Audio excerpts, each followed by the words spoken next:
Hello and welcome back to another episode. Thank you so much for being here. I really do appreciate your time and attention.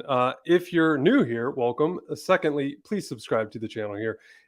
This whole year, we've been interviewing agents from all over the country, all over North America, really now, even the east and west coast of Canada. And if you're an agent following this, you've now got an entire referral network of agents from all over the country and now Canada as well that you can call, that you can interview here as I interview them and talk to them about their specialty and their niches and how long they've been in the business. I mean, I'm doing all your work for you here, which is great, right? But in addition, if you're a client of mine, or if you're a past colleague or coworker or a friend or whatever you are, however you fit into the world here, here's your entire, new database of friends. If you're thinking about moving to Colorado or Delaware or Pennsylvania, as an example, today, super excited about this episode and one of my best friends off of Clubhouse to bring you Anna today. And let's get right into it right now.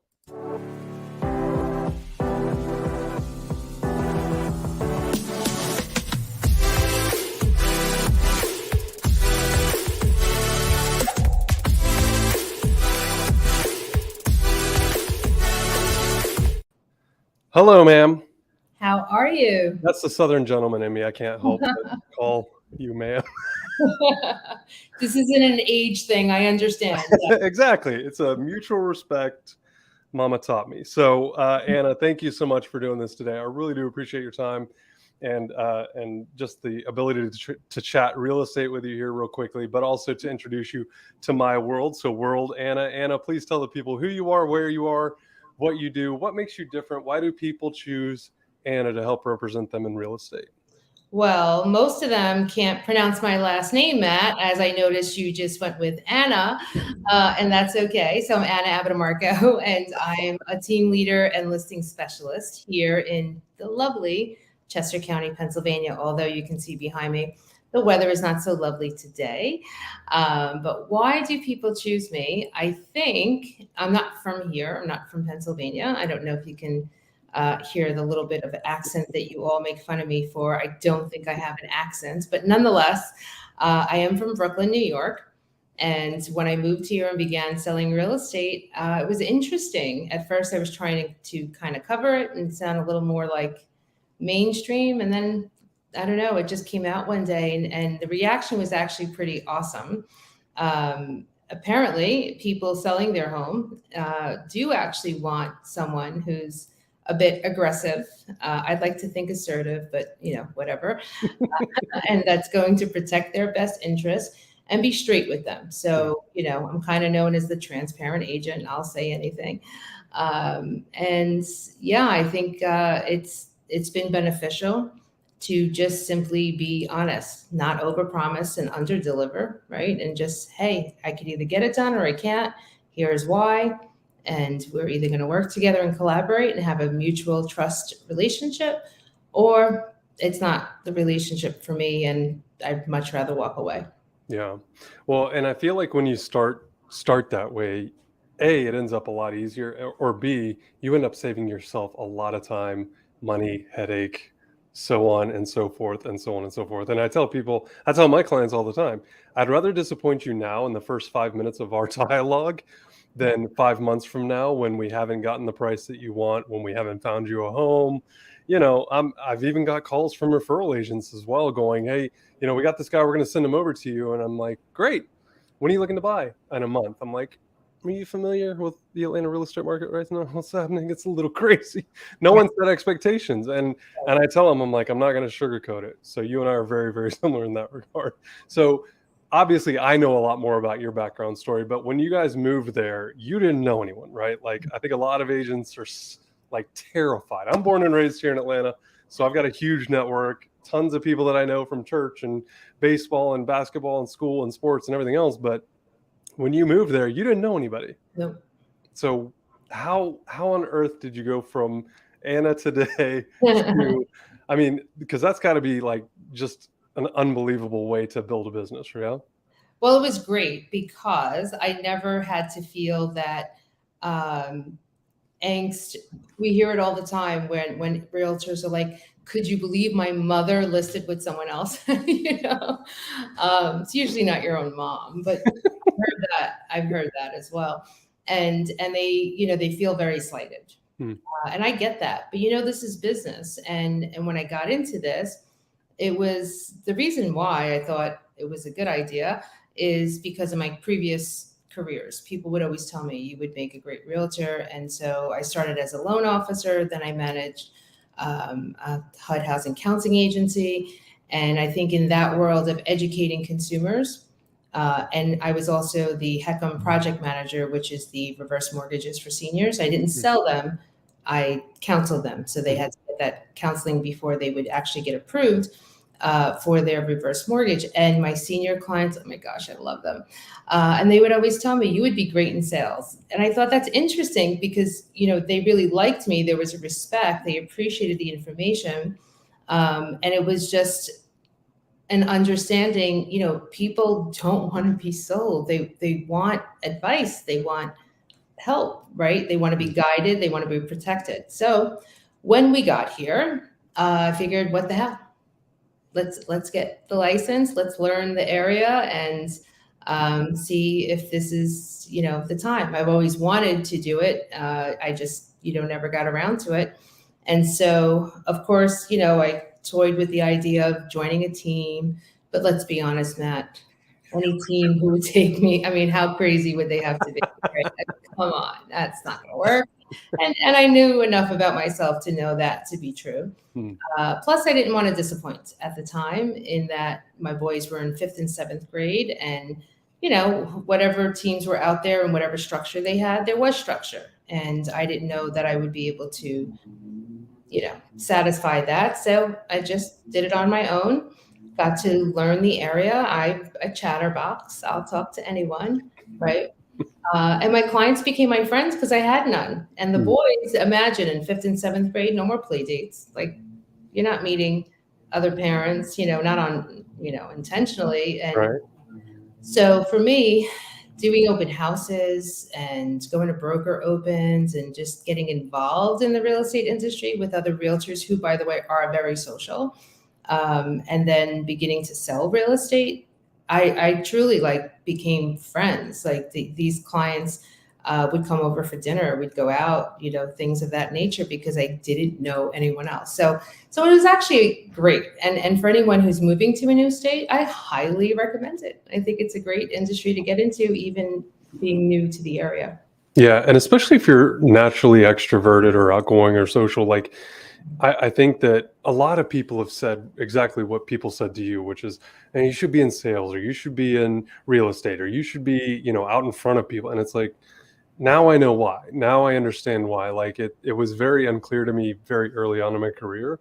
But I think there's a reason that people like you identify, people that are special, people that have a unique skill set, sometimes seeing maybe what they don't even see in themselves, right? So talk to us a little bit about the transparent agent, because I know you've got a lot more coming on that and in that part of your life. But why is it so everyone's got Google, Anna, at this point? Like what? And they've got more information, honestly, than they've ever had before between YouTube and, the websites and everything else. So why the transparent agent? Like we were talking a little bit about this before, but why is that important to you? Because as realtors, yes, we're all branded.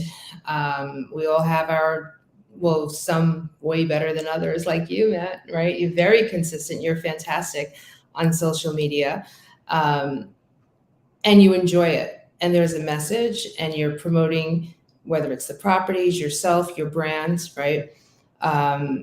What I think is missing, though, is the real life of real estate, what actually goes on, the behind the scenes, and not the reality of real estate. Right. Come on. Right. Yeah. Here's 3 homes within 30 minutes. You're going to pick one, and stay tuned after the commercial. We'll let you know which one, right? That's certainly not how it goes.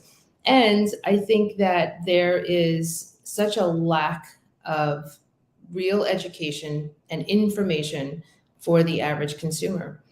And so I enjoy the education part. I enjoy training. I mentor a lot of agents, and I think it's something that just really should be promoted, where consumers have somewhere to go to get that real information. Yeah, I love that. And I love the new agent side too, because to me, I think the number's 87 or 90% something fail in the first year. And that, I mean, no other industry's like that. Yeah. Like that's absolutely insane. And I appreciate that. I wish I'd known you about 4 years ago because, and I wish we had Clubhouse like 4 years ago because I probably would have been in a totally different stratosphere. But talking about that, and I think, what you mentioned there is really important. I hope it doesn't get lost, especially to the other agents that are watching.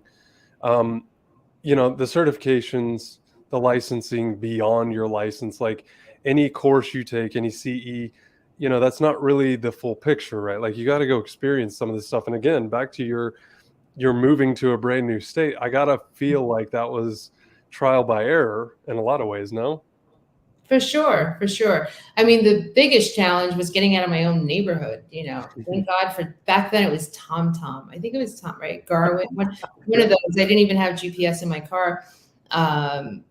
Yet, what I think was just what worried other people didn't worry me. I don't know why. I think because of my mortgage background and being able to have conversation with buyers about that aspect of it and being able to answer questions, that they just found me as such a great resource. And early on, by one of the owners of the brokerage I originally worked for, she actually said to me, you're going to have to join a team. No one's going to hire you. You're not from around here. And I thought in my head, like, yeah, but don't tell a girl from Brooklyn what she can't do. Right now, just on spite, I'm going to have to show you that I can. But nonetheless, I was very transparent about it. I'm not a, believer of fake it till you make it. I think that transparency is important. I would tell people, don't follow me, I'll follow you. I'm geographically challenged. I'm not from around here. I hate those lock boxes, especially the ones like that we had in high school, left M. They gave me anxiety then, and I still can't open them now. But once inside, I'm your girl, right? No one's going to negotiate better. No one's going to protect your interest better than I can. And they were great, and I would meet them at open houses or things like that. I didn't market. I would do circle calls, whatever it was that was available. That really was the cost of my time, which is interesting because we talk about time a lot, right? And now fast forward in my 10th year and I pay for time, right? And so I leverage things that give me back my time. But initially, the activities that I would perform are the no dollar yet time consuming activities, and they paid off. I love that. Well, kind of continuing that same theme, we know where you started 10 years ago, but tell us about Anna and the team and the different areas that you guys serve in the niches that you're in. And again, not just geographically, but talk to us about your team. Who do you have in place? What does that leverage look like? Not just for you and your lifestyle, but for the business. Like why, what are clients getting, honestly? Yeah, absolutely. So as far as the team and the agents that are on my team, primarily Chester County, at least for me, is primarily Chester County. And then we serve all of the surrounding counties because of where they are and location. For me, where I really pivoted and created a niche is in the senior market, just because I love them. And this is something realtors really need to hear. They are the most underserved population, right? When it comes to buying and selling real estate, especially selling, when it comes to what a senior needs, and by the way, when I say, I'm not talking about like now eligible for AARP, right? I mean like, 80s and older, right? Or working with the adult children of a senior who's being, going into a home or living with them or whatever.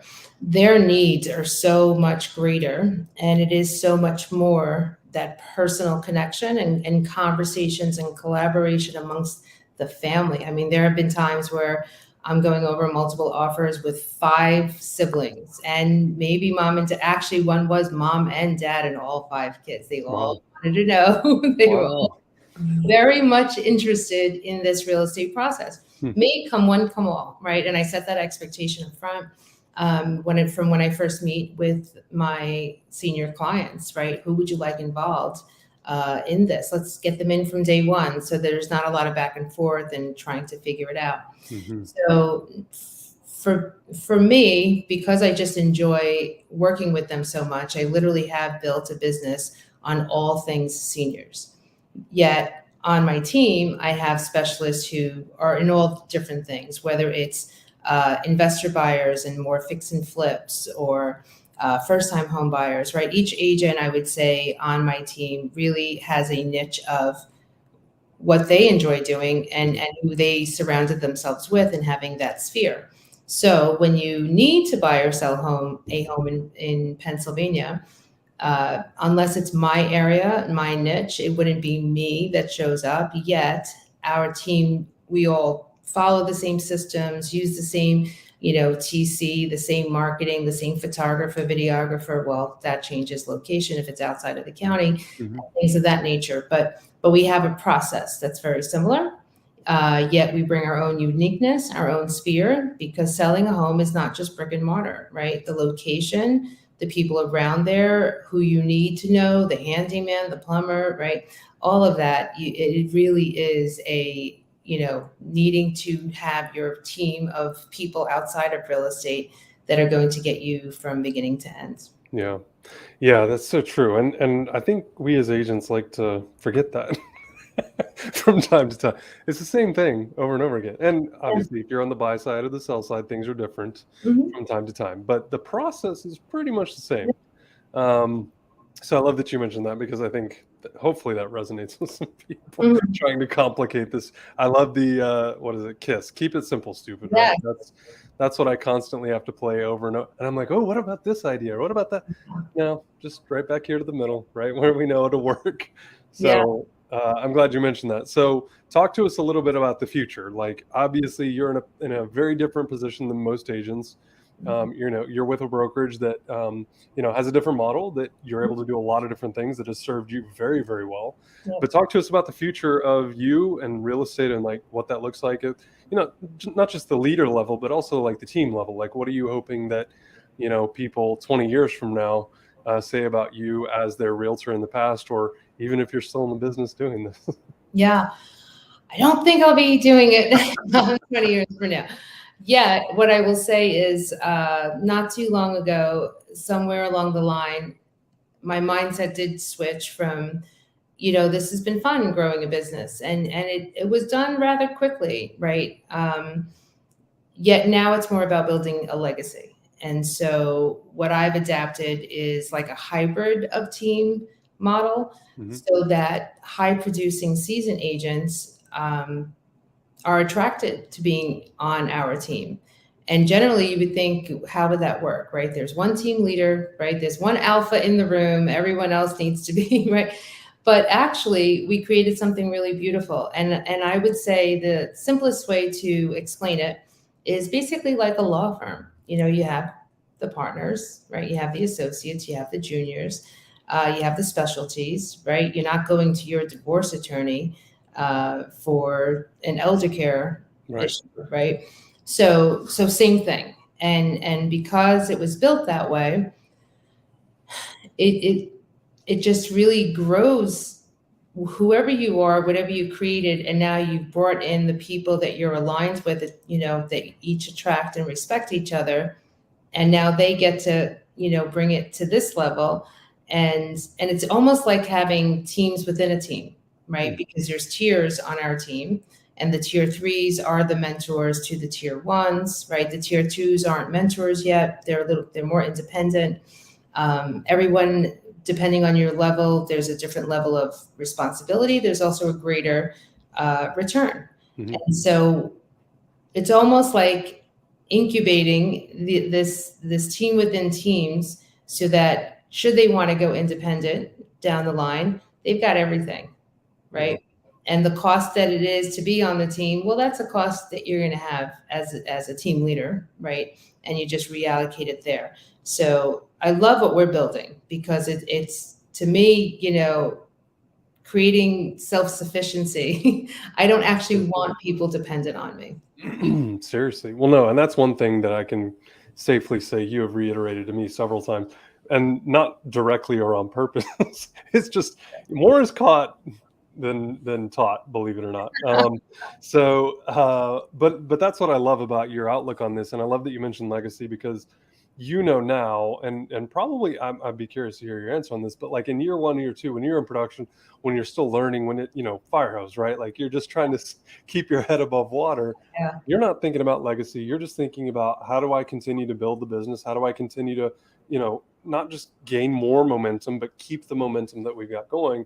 So I love the fact that you mentioned legacy, but also, and I've got to believe that this resonates with you, that you're building future leaders within our industry and on your team. And the impact that you're going to leave there is significantly larger than any amount of money you could have made Yes. or number of homes you could have sold. Like that, to me, that's such a small goal now. Like, and I used to think that was a big deal. Like, Right. it's just crazy how your mindset shifts on that. So I have to thank you for a lot of that happening with me as well. But how did year one and two, how did that kind of create, what you are today? Not, and again, thinking more mindset Yeah. and beyond real estate.